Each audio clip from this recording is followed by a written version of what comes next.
Okay, I'm here to demonstrate our new compost stirring agitating tool.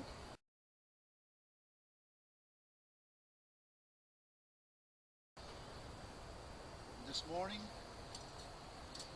I'm going to add some Starbucks coffee grounds to heat the pile up nice. It's still the winter, so this stuff really works good to add some heat. And I've got a bucket here of a 5-gallon bucket of horse manure that I'm going to add, and so we're going to mix this in and show how we can work the bottom of the pile using this tool.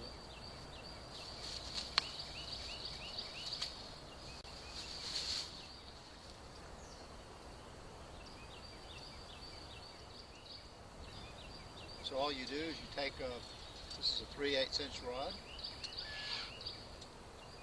stick it on our drill bit or on our portable drill.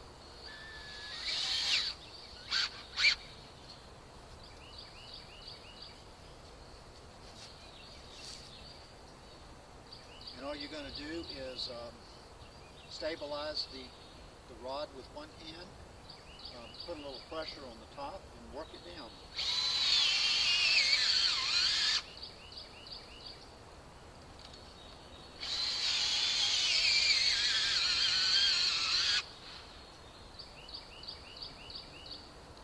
So much easier than shoveling.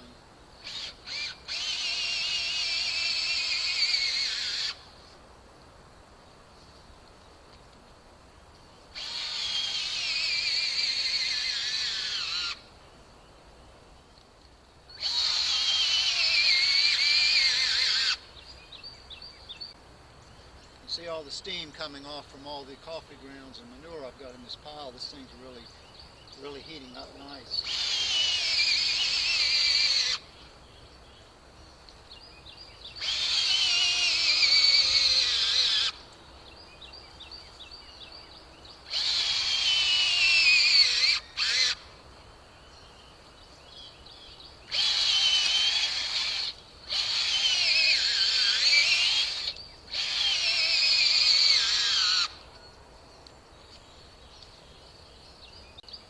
Isn't that great? Saves so much effort.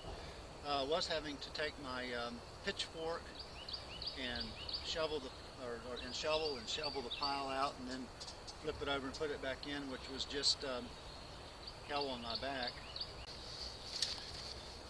If your pile looks like this and you've just got a lot of roots and weeds and things like that that have not been composted or broken down or chopped up at all, this kind of tool here is not going to work as well, because it's just going to wrap around these things, and you're better off using a traditional method if you've got a lot of fibrous stuff and roots and so forth.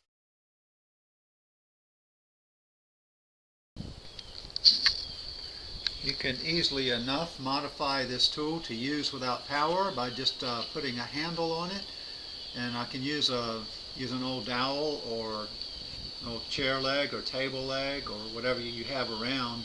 The wooden round piece is just drilled through and slid over the rod, and I don't find this as effective. It's a little bit harder to use than the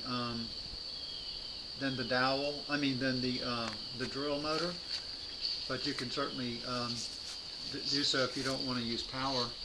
You can see here I've just threaded it through the rod, and I've got some nuts on the top and bottom just to hold it in place, and I've drilled a hole through it where I've put a nail which I've dulled on the other end, and it can easily slide out if you want to go back and forth between the drill and this.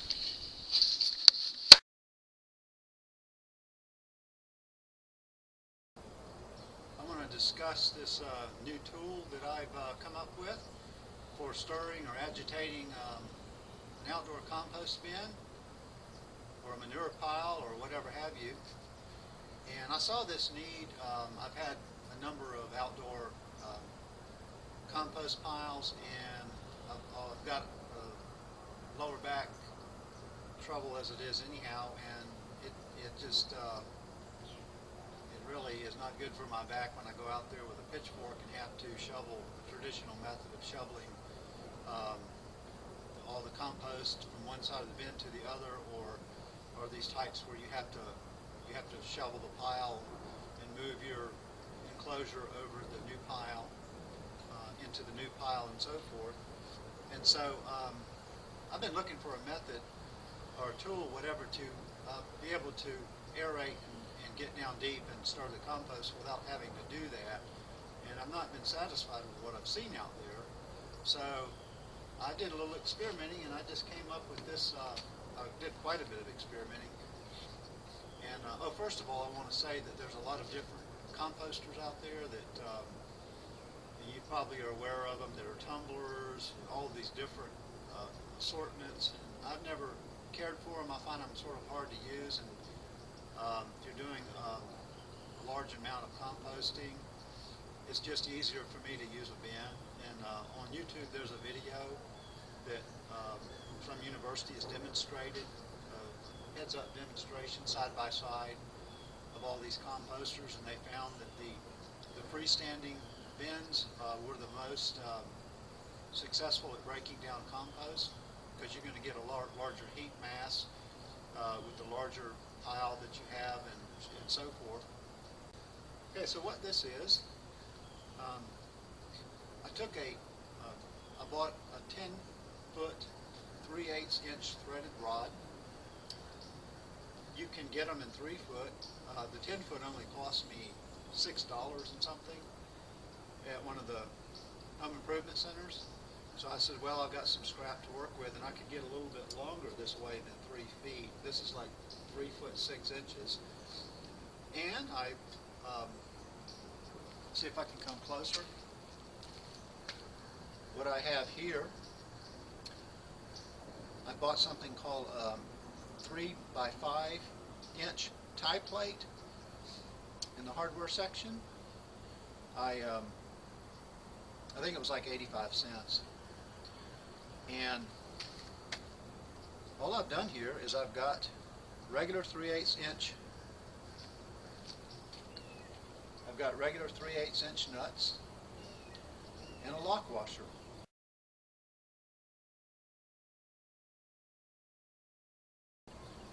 And so I've put this on here, and I've tightened this down really well with the lock washer. And if you don't use one, these screws will come undone, and this little agitator propeller here will slip. So you want to use one. Now, I did a lot of experimenting on this one. So I started off with my plate, drilled a 3/8 inch hole, inserted it, tightened it down, and cut with a hacksaw. I cut a relief cut all the way down, and then I took my hacksaw, or you can use a Dremel tool, and I cut and shaped this little propeller agitator, and cut it about 3.5 inches here.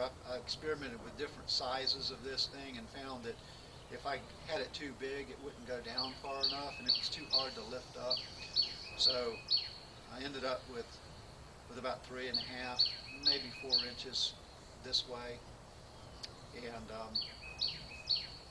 couple inches wide.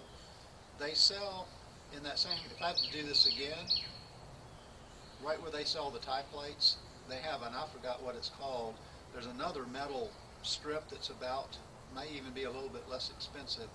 It looks to be about 2.5 inches wide, and I would just simply take that and take a hacksaw and cut it to my length, drill me a 3/8 inch hole, put it on here, cut my relief cuts, and then take me some pliers, channel lock pliers or whatever, and bend this thing to form my propeller. You want a pretty good pitch on this thing with the top edge sort of flaring down a bit, so that it will dig into in a little sharp point on the edge, so that it will dig down into the dirt And then I flared the back side a little bit so it sort of pushes off the dirt as it goes down. And that's about all there is to it.